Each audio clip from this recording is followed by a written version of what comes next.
Hello and welcome to Viewer Polls. And of course, on Viewer Polls, we bring people that matter in the society. And of course, we bring people that do positive things in the society and also impact on the society and also promote positivity. Without wasting your time, I have a fabulous guest with me in the studio. We'll be going on a break. When we come back, you get to meet my guest one-on-one and we start Viewer Polls properly. Don't go nowhere.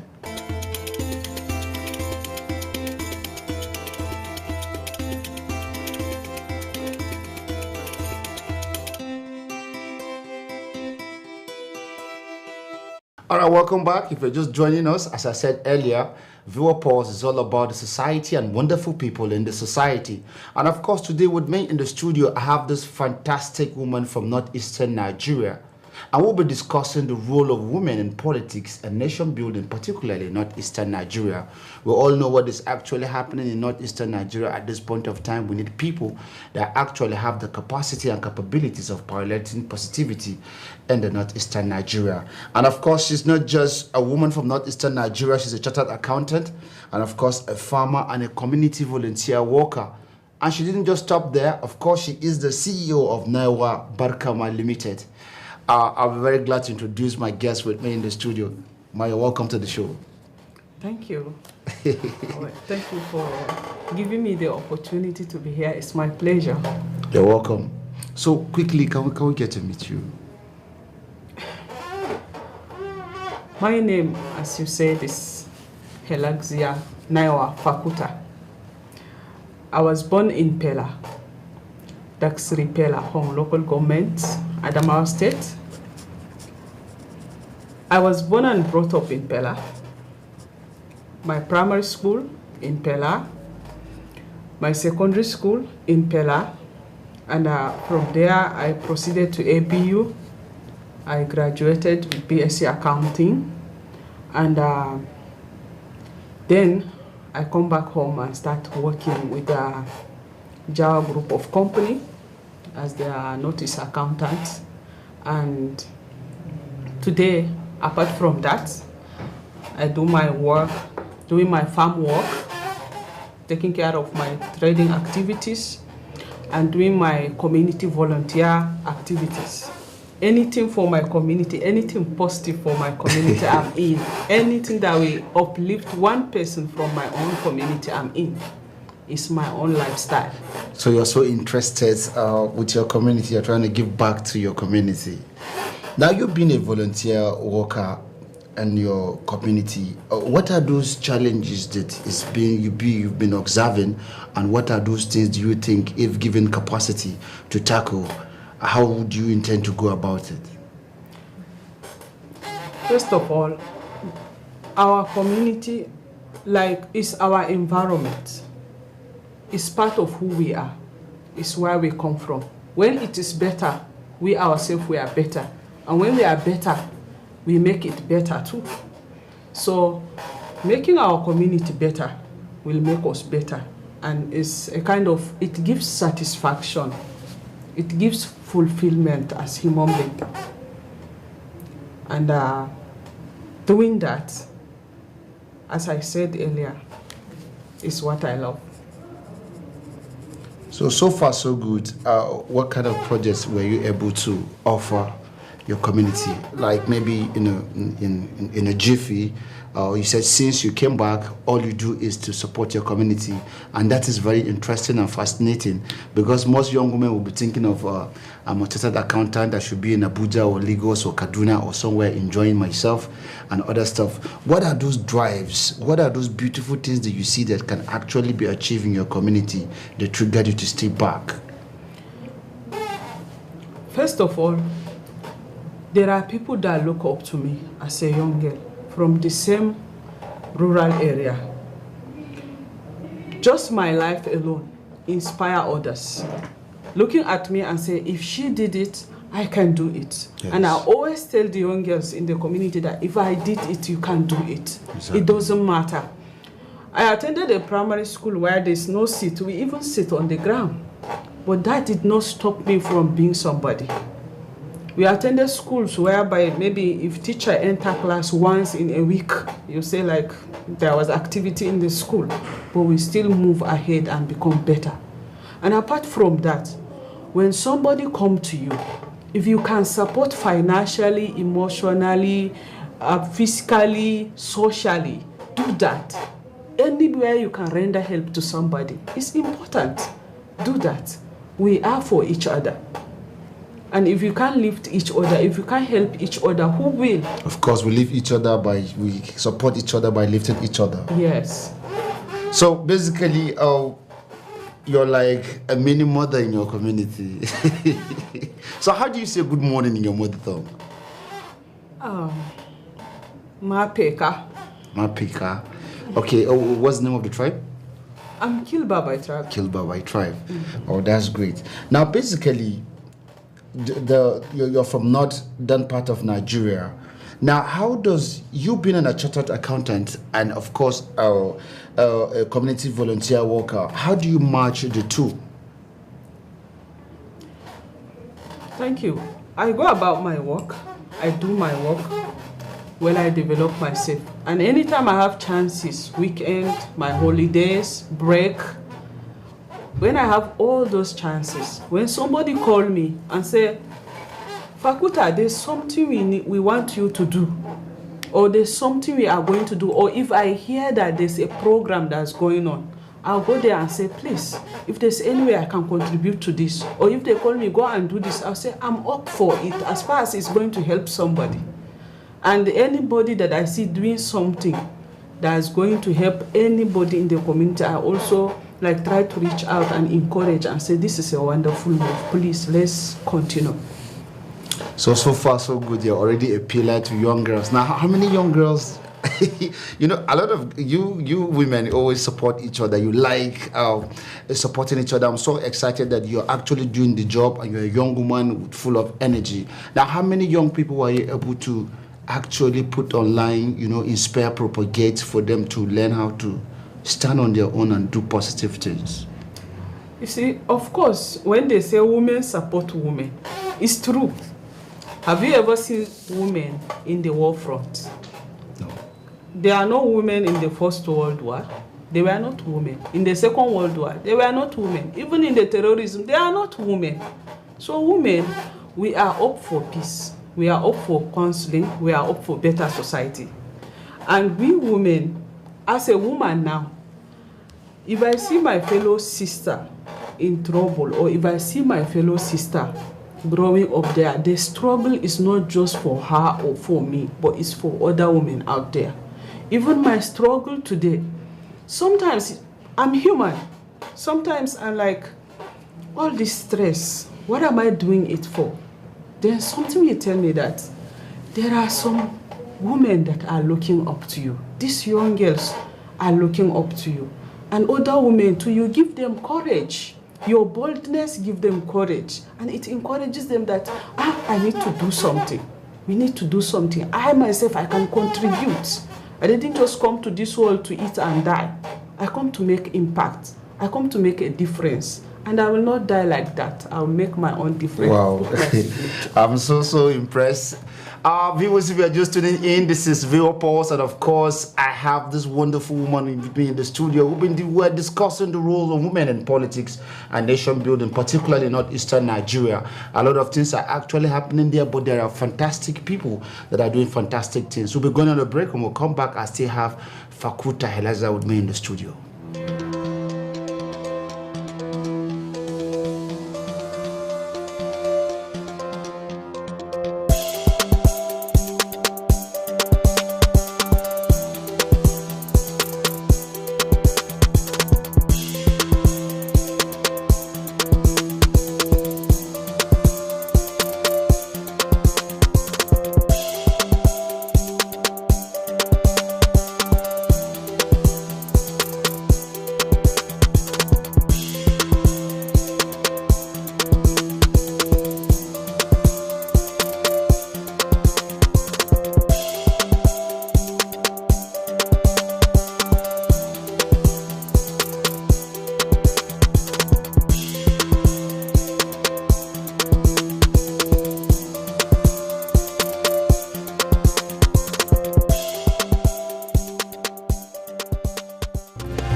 All right, welcome back. If you're just joining us, I still have Fakuta Alexia with me in the studio. And of course, she's not just an ordinary woman from northeastern Nigeria. We talk about women with substance, women that actually dive into the community to also impact on their community.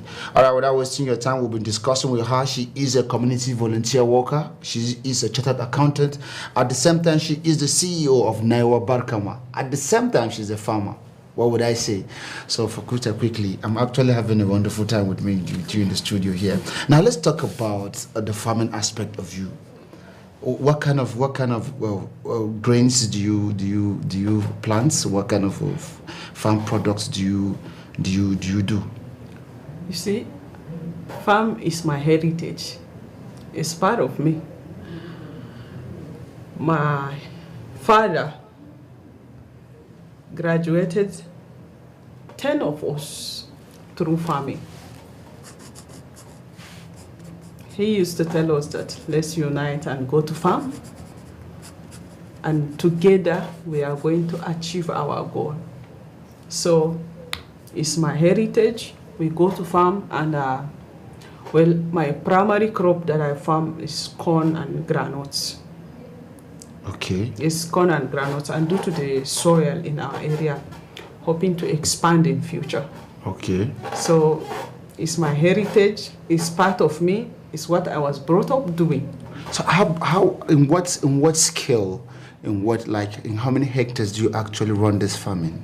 Well, maybe one day when you visit, you are going to know that. Okay. Yeah. So basically, we all know that corn and groundnut is a basic nutrients for human beings, babies, etc., etc. But why did you actually embrace that? Aside from the nature of your soil, I guess there are other crops too that actually excel in that your part of the community.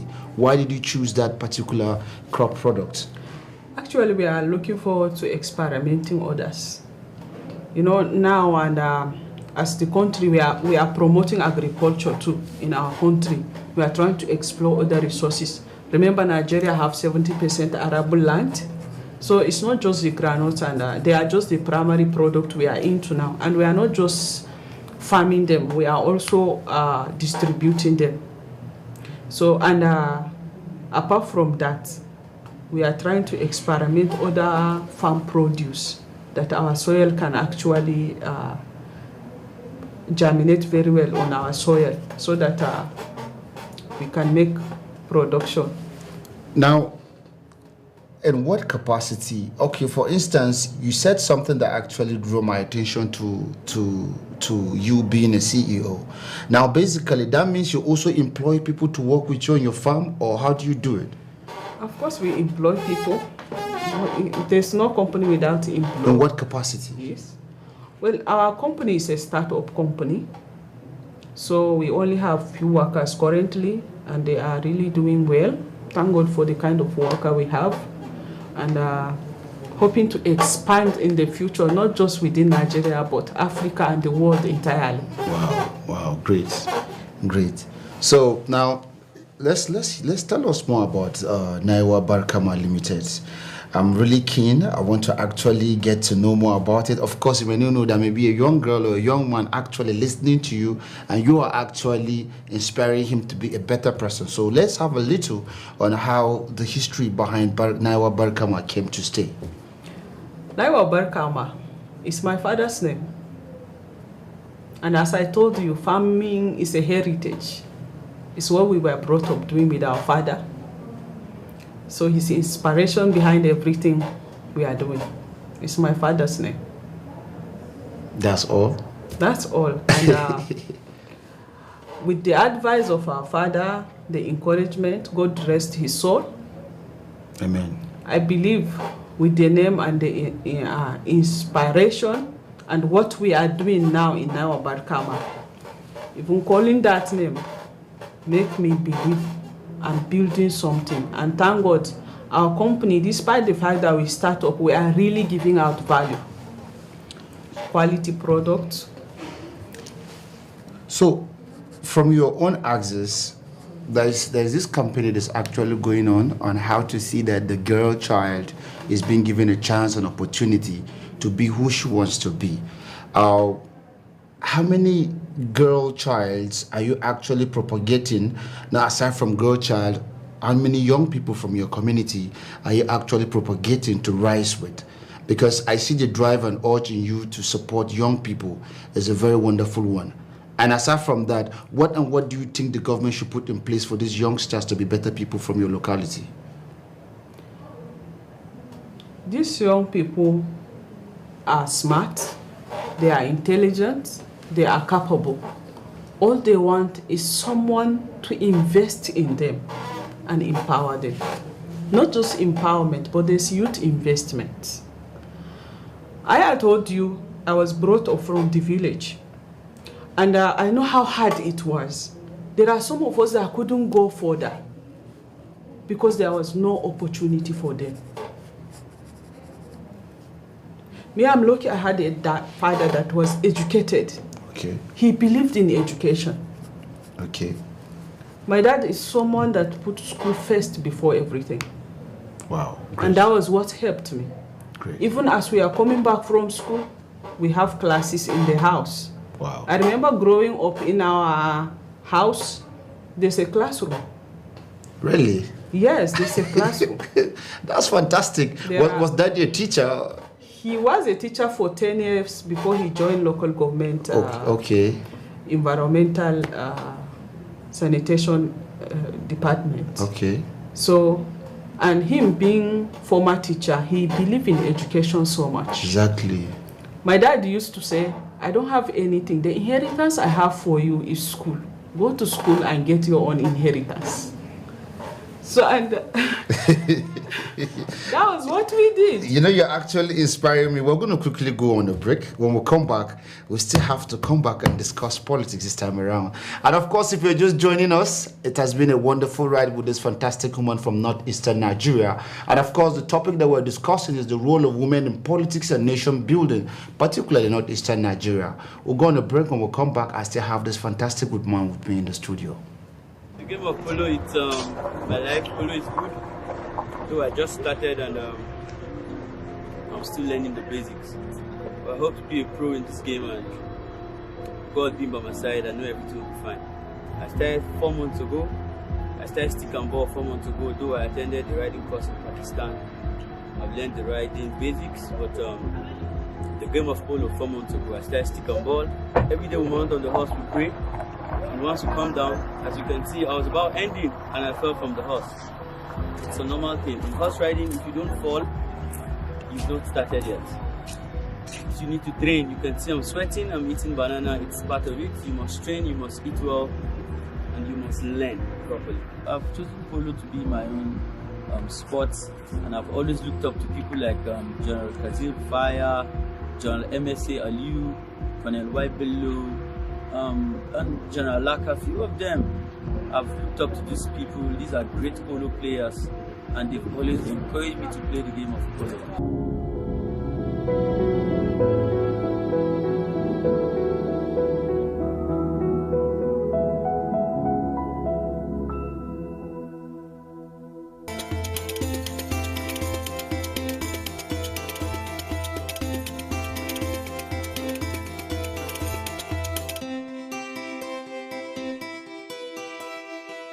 Welcome back, it's Viewer Pulse, and of course we'll be discussing the role of women in politics and nation building, particularly in northeastern Nigeria. We have spoke a lot with this wonderful woman, Fakuta Helazia, with me in the studio, and now we'll move into another phase.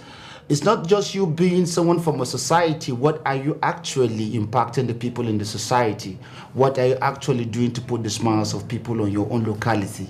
Now, quickly, you spoke a lot of things that actually touched me, and I look at you like a leader. When I mean like a leader, what about joining politics? Do you have any plans? Or because the way you talk, I look at someone that actually knows the problem of our locality. If given a position or office or a political office, I feel you could do better. Do you have plans for joining politics any moment soon? Well, when you say you look at me like leader, I was like, you are right. Because from my primary school, every class I am in, I'm either monitor or assistant monitor. Wow. And I was prefect, Even in my secondary school, I was head girl. Wow. And when I went to the university, we were playing small student leadership positions, fellowships. I was there. But politics was not in my plan. I was graduate, go and do your professional work, and just face what your life. But sometimes in 2018, I just slept one afternoon. I wake up and I was just looking at things all the time. We always listen to radio and TVs. Yes. Just told myself, why are we having the same issues in the society? Why are we having same kind of governance, same representation? Every 4 years, people are complaining about the same thing, and every year a politician will come and promise the same thing and left. Why are things like this? Why are things not changing? And what do I need to do about it? What action should I take? I said, instead of me to join the group of people that keep complaining, keep murmuring, maybe bitterness about the government every 4 years, I say, no, let me join the race. Let me stand boldly, courageously. Since I believe I'm capable, let me stand there and fight for what I believe is right. Okay. So I pick a nomination form for Gombe Home Federal Constituency, and thank God for Advanced Congress of Democrats, as the party then gave me the opportunity. As we did consensus, I become the candidate, the flag bearer. I went out there on the poll. Being the first timer, it was not easy for me. Wow. I started my journey because I believe I can do something. But there are some things that, you have to put them in place in politics. But that my first experience, the moment I was going for campaigning, the more something was raising in my heart that you need to really do something. This is a fight that you should never at any point of your life give up on. Because the more I see the situation, the more I know that people need someone like me in the system. See, somebody that don't understand your problem, they don't stay where you are. They don't drink your water. They don't eat your food. Their children don't even school in the environment, will not understand your problem. Exactly. Rather, they will just go wherever they want to go. And I said, what kind of leaders are we having? And what kind of followership are we doing also? Somebody needs to do something. I went out for the election. Well, it was a tough battle, but I lost it. But losing it did not even move my spirit. The losing it just tell me that I still have a journey to make. You see, when you are going and you fall down, it doesn't mean that you will not stand and keep moving. Exactly. I say I am standing on my feet stronger than ever and keep moving. I came to Abuja for Elect Her Future Lawmaker program. Okay. This is a program that is organized for under 35 female politicians across Nigeria. Wow. We great. were 35 in number. Wow, great. And it's only the two of us were presented from the Northeast. This Elect Her, they didn't just brought us to Abuja and hear some stories. It's about capacity building. They are a group of strong, intelligent women. We were sharing our experiences. Among us, we have some members, some former reps, some chairmen, some councillors, and some of the government appointees. We really shared our experiences as women in politics, and they teach us a lot of things. Policy making, even bill drafting. Even yesterday, we were at the National Assembly. We were to observe the plenary session. And it was really a great development to someone like me. We learn a lot. And by the grace of God, I believe I am more equipped than ever. So quickly, word of advice to young girls that are actually looking up to you, that are actually inspired by you before we round up. Quickly, word of advice. I am telling the young girls out there that never give up. Be bold, be courageous, and know that you are capable. Any talent that God give you, use it. You are human, and you can make impact in your own society too. Your action can change somebody's life. Anywhere you find yourself, do good. Anywhere you find yourself, make sure you act well. Stand with your dignity and walk with integrity. And believe in God. Trust in God. Work hard. God will help us. Thank you very much, Ma. It's nice having you in the studio. How I wish I could have you more and more in the studio for us to talk all day, but due to time, God bless you. Thank you for coming, and I wish you journey message back to your community. Thank you for having me. Of course, if you're just joining us, it has been a wonderful time with Fakuta Halagzia. Of course, she's a woman of substance. She is a CEO. She is a chartered accountant, and of course, a community volunteer worker. And of course, what do we have to say? We support women in politics, and we support people that actually know where our pains is. Join us same station next time, where we'll bring you a fresh edition of Viewer Pulse. From me, have a wonderful day ahead.